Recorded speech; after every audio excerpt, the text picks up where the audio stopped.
ওহুদের যুদ্ধের আগের রাত আব্দুল্লাহ ইবনে আমর রাদিয়াল্লাহু তাআলা আনহু তার পুত্র জাবেরকে ডেকে বললেন, বৎস, আমার মনে হচ্ছে কালকের যুদ্ধে আমি প্রথম শহীদ হব। আমার মৃত্যুর পর তুমি তোমার বোনদের আগলে রেখো আর আমার ঋণ পরিশোধ করো। যুদ্ধের ময়দানে তিনি বীরত্বের সাথে লড়ে শহীদ হলেন। কাফেররা তার নাক কান কেটে দেহ ক্ষত বিক্ষত করে দিল।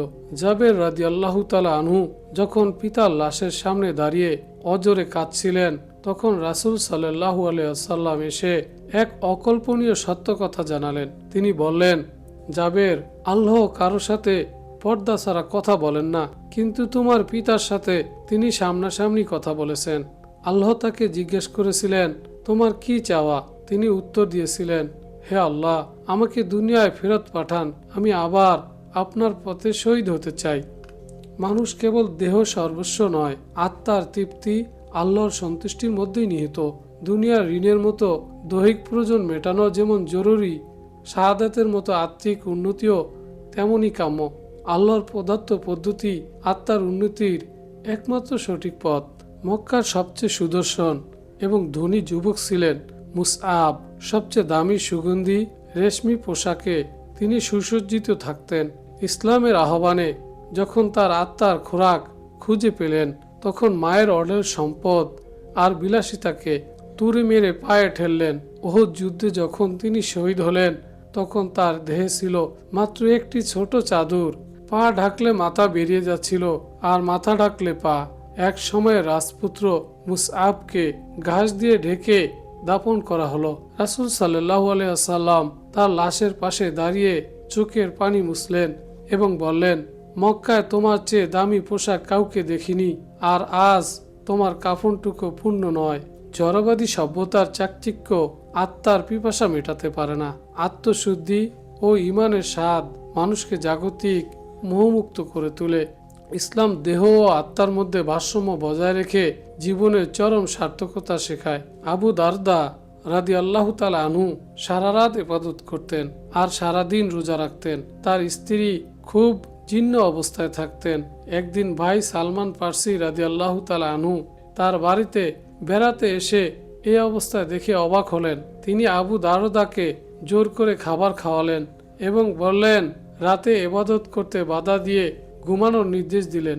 সালমান রাদিয়াল্লাহু তাআলা আনহু বললেন, তোমার উপর তোমার আল্লাহর হক আছে, তোমার দেহের হক আছে এবং তোমার পরিবারও হক আছে।